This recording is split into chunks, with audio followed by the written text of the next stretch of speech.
नमस्कार मित्रों, अन्वेषण एकेडमी के इस ऑनलाइन प्लेटफॉर्म से आप सभी का स्वागत करता हूं। मित्रों, आज इस क्लास के माध्यम से हम लोग भारतीय संविधान यानी इंडियन कॉन्स्टिट्यूशन के विषय पर चर्चा करेंगे। मित्रों, उस विषय पर चर्चा करेंगे जो पीछे हमने जो पढ़े थे 22 भाग के कुछ मोटी मोटी बातें पढ़ ली थी। उसी 22 भाग में से आज हम लोग जो भाग 1 है उसको पूरा डिटेल से उसमें जो बातें दी गई हैं उसका अध्ययन करेंगे। तो आइए शुरू करते हैं। भाग 1 की बातें क्या क्या हैं। संविधान की भाग 1 की बातें।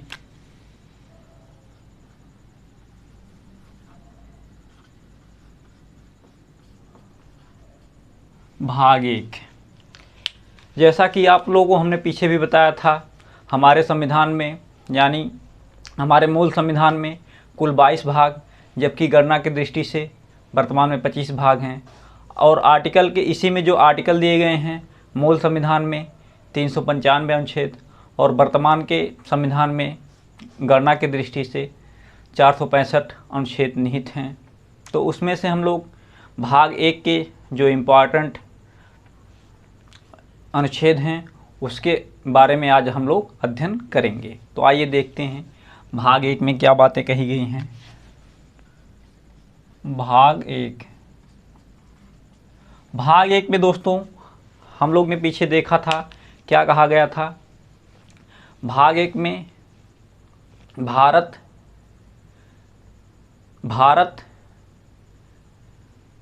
संघ व राज्यों का, भारत संघ व उनके राज्य क्षेत्र का उल्लेख किया गया था। क्या भारत में जो भाग 1 में है संघ व उनके राज्यों का, राज्यों का या राज्य क्षेत्रों का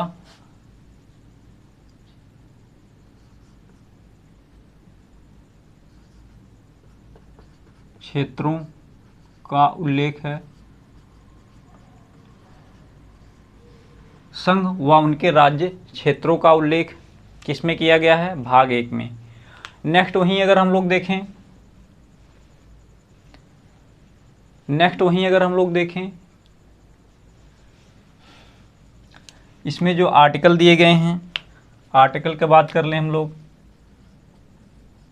आर्टिकल यानी अनुच्छेद 1 से लेकर 4 तक के अनुच्छेद इसमें दिए गए हैं। इसमें हम लोग पहले अनुच्छेद में देखते हैं। अनुच्छेद 1 में क्या कहा गया है दोस्तों? अनुच्छेद 1 में यह कहा गया है जो हमारा भारत अर्थात इंडिया है वो राज्यों का संघ यानी यूनियन है। भारत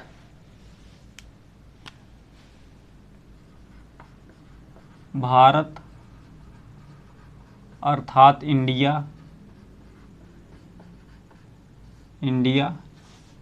राज्यों का संघ, ब्रैकेट में यूनियन है।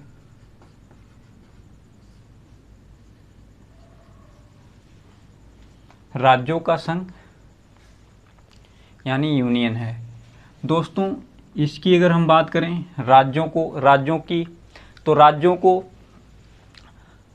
किस में रखा गया है? अनुसूची पहली में रखा गया है यानी 1 में रखा गया है। राज्यों को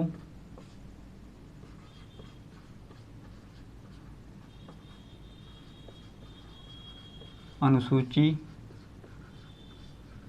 1 में रखा गया है।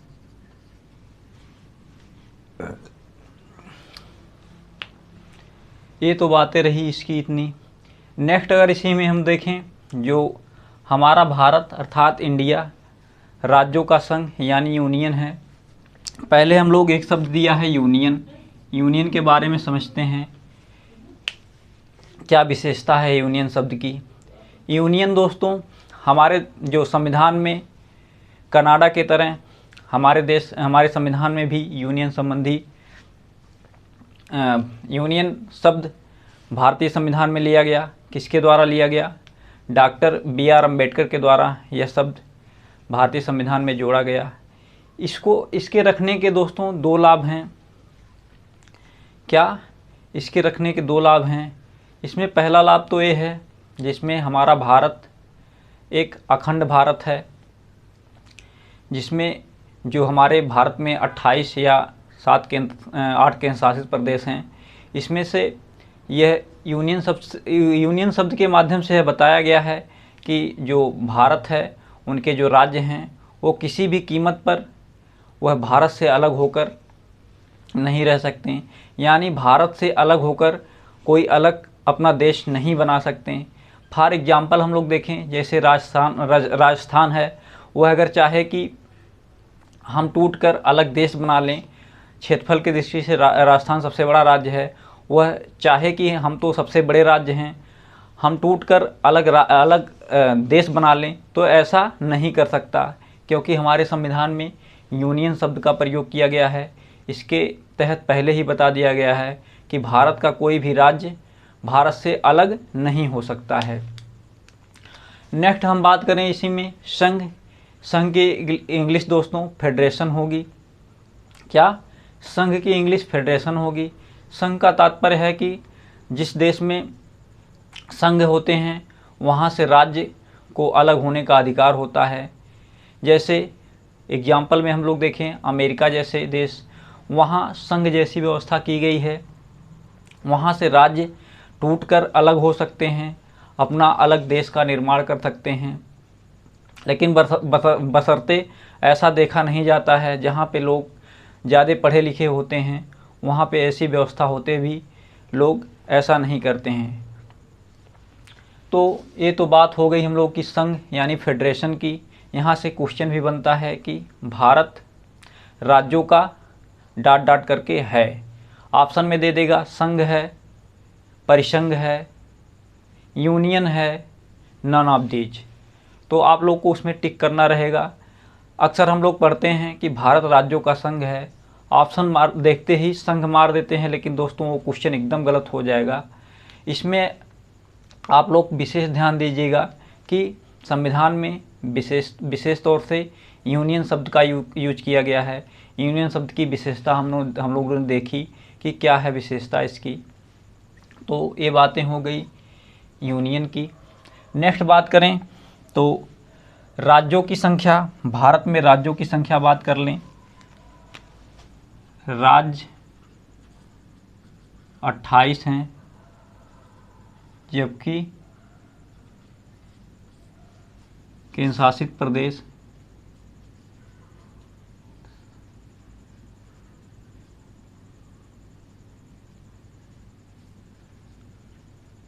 कितने हैं? इनकी संख्या 8 है। इसी में एक शब्द और रखा गया है जो कि इम्पॉर्टेंट है। इसमें एक बातें कही गई हैं, अर्जित क्षेत्र।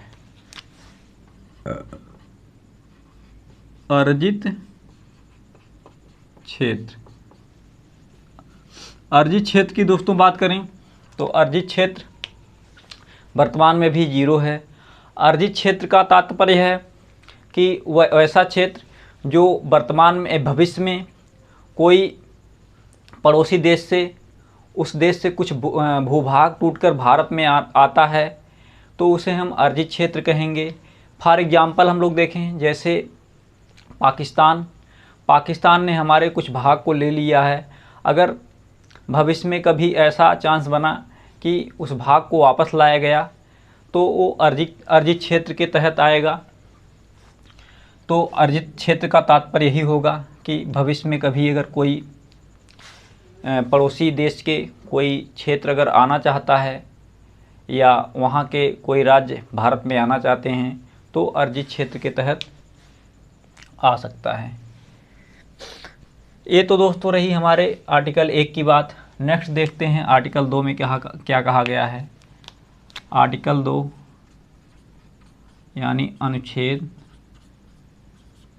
2 में क्या बातें कही गई हैं। आर्टिकल 2 में दोस्तों यह बताया गया है, जो हमारी संसद है, संसद के द्वारा साधारण बहुमत के माध्यम से किसी विदेशी राज्य के भूभाग को भारत में मिला सकती है।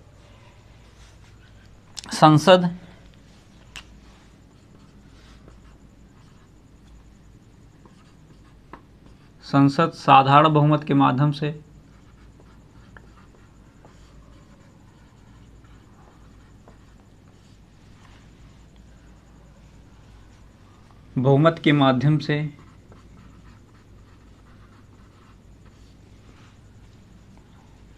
किसी विदेशी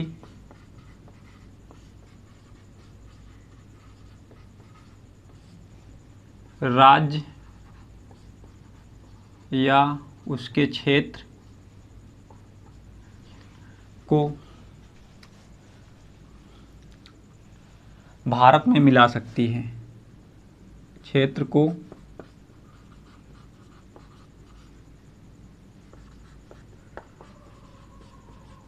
मिला सकती है। संसद सार्वभौमत्व के माध्यम से किसी विदेशी राज्य व क्षेत्र को भारत में मिला सकती है। फॉर एग्जाम्पल हम लोग देखें, अगर हम लोग तो 1974 की पहले की बात है। सिक्किम एक देश के रूप में था। उसमें उस समय जब चीन के द्वारा तिब्बत पर कब्जा किया जाने लगा, तो उसके बाद सिक्किम के लोग डर गए, कहीं ऐसा ना हो कि पूरे सिक्किम को चीन हड़प ना ले। तो इसके डर की वजह से सिक्किम के जो उस समय के जो वहाँ के लोग थे वो भारत में आए, भारत से कहें कि भाई हमको अपने यहाँ मिला लो। तो भारत ने जो है उन लोगों को यह बताया, अगर आप लोग मिलना चाहते हैं तो पहले आप लोग भारत में रहकर देख लीजिए कि भारत आपके रहने लायक है कि नहीं। तो उन लोगों के द्वारा पहले भारत में रहा जाता है। कब? 1974 ईस्वी में वह लोग भारत में आते हैं, कुछ वर्षों तक रहते हैं। यानी उनको 1974 में 35वां संविधान संशोधन के माध्यम से उनको सहराज्य के दर्जे के तौर पर उनको भारत में विलय किया जाता है। उसके बाद 1975 के संशोधन के अधिनियम के माध्यम से उसको पूर्ण राज्य का दर्जा दे दिया जाता है। किसको? सिक्किम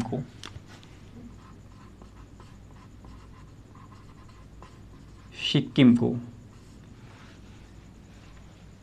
ये तो दोस्तों बात रही हम लोग की आर्टिकल 2 की। नेक्स्ट देखते हैं आर्टिकल 3।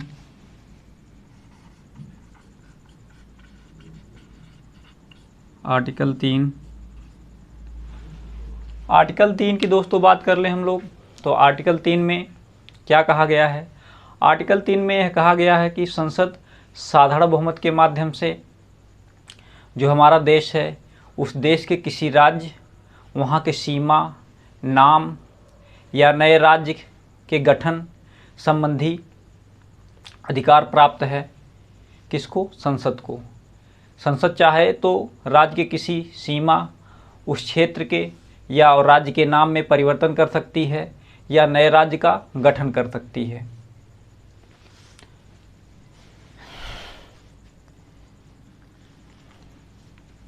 क्या? संसद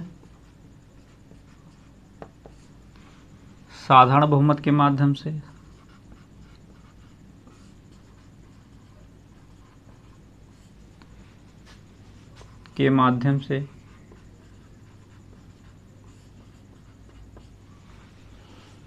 देश के किसी राज्य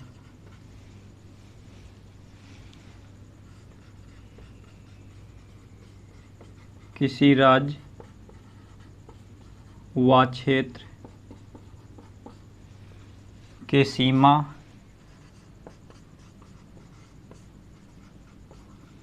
के नाम में परिवर्तन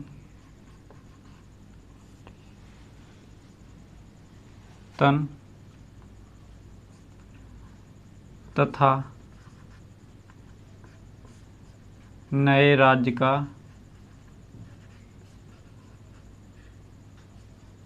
गठन कर सकती है। क्या हम लोग ने देखा इसमें, अगर हम लोग दोस्तों एग्जाम्पल के थ्रू अगर देखें नए राज्य के गठन की बात, अभी जल्द ही हम लोग ने सुना होगा 2019 में जम्मू कश्मीर से अलग होकर लद्दाख राज्य का गठन किया गया है, जो इस समय केंद्र शासित राज्य के रूप में कीर्तिमान है। कब किया गया? 31 अक्टूबर 2019 ईस्वी को जम्मू कश्मीर से अलग होकर लद्दाख राज्य का गठन किया गया है। नेक्स्ट वहीं देख लें तो 2 जून 2014 ईस्वी को 2014 को आंध्र प्रदेश से अलग होकर तेलंगाना राज्य का गठन हुआ। और इसमें राज्य संबंधी ये बातें, राज्य गठन संबंधी, नए राज्य की गठन संबंधी ये बातें हो गई। अगर इसमें हम लोग सीमा नाम के बारे में अगर देखें, किसी राज्य के क्षेत्र सीमा व नाम के बारे में अगर हम देखें, राज्य के क्षेत्र सीमा व नाम के अभी बहुत से राज्य के नाम आप लोग सुनते होंगे कि यहाँ जो है इलाहाबाद का नाम परिवर्तित होकर प्रयागराज रख दिया गया, फैजाबाद का नाम परिवर्तित करके अयोध्या रख दिया गया। तो ये सब बातें फॉर एग्जाम्पल के माध्यम से हम लोग समझ सकते हैं कि आर्टिकल 3 के माध्यम से यह बातें निकल कर आती हैं, जो सारी बातें हम लोग ने देखी। तो दोस्तों ये बातें हो गई आर्टिकल 3 की। आर्टिकल 4 में कौन सी बातें निहित हैं इसको हम लोग देखते हैं। आर्टिकल 4 की बातें हम लोग देख लें।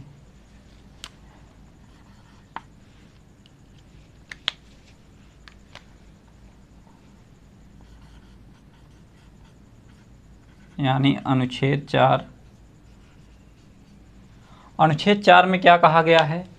अनुच्छेद 4 में दोस्तों यह कहा गया है, जो हमारे आर्टिकल या अनुच्छेद 2 हैं या आर्टिकल या अनुच्छेद 3 हैं, उनमें जो बातें अभी तक हम लोग ने देखी आर्टिकल 2 और 3 में, उसमें आर्टिकल 4 में यही बातें इसके लिए कहा गया है कि आर्टिकल 2 आर्टिकल 3 में जो संशोधन किया जा रहा है वो 368 के संशोधन के बाहर रखा जाएगा। 368 के संशोधन का तात्पर्य क्या है दोस्तों? 368 के संशोधन जो होते हैं बहुत ही चुनौतीपूर्ण संशोधन होते हैं, बहुत ही कठिन प्रक्रिया है 368 के माध्यम से जो संशोधन होते हैं। तो उसके बाहर इसको रखा गया है, यानी ये साधारण बहुमत के माध्यम से हो जाता है, जबकि वो साधारण बहुमत के माध्यम से ना होकर विशेष बहुमत के माध्यम से उसमें संशोधन किया जाता है। किसमें? 368 के माध्यम में। तो इसको आर्टिकल 4 में अनुच्छेद 2 व 3 को अनुच्छेद 368 के बाहर रखा गया है। तो ये दोस्तों बात रही हमारी जो भाग 1 हमारा, जो इसमें इम्पॉर्टेंट चीज़ें हैं जहाँ से क्वेश्चन बनते हैं, ये कंप्लीट होता है। इसको आप हल्के में मत लीजिएगा, यानी हमने शब्दावलियाँ कम शब्दों में ज़्यादा चीज़ें लिखने का प्रयास किया है। अगर यही हम लिखवाना चाहें तो 1 से 2 पेज भर सकते हैं इसमें। तो आप लोग इसको 1 से 2 बार जब देखेंगे तो चीज़ें समझ में आ जाएंगी।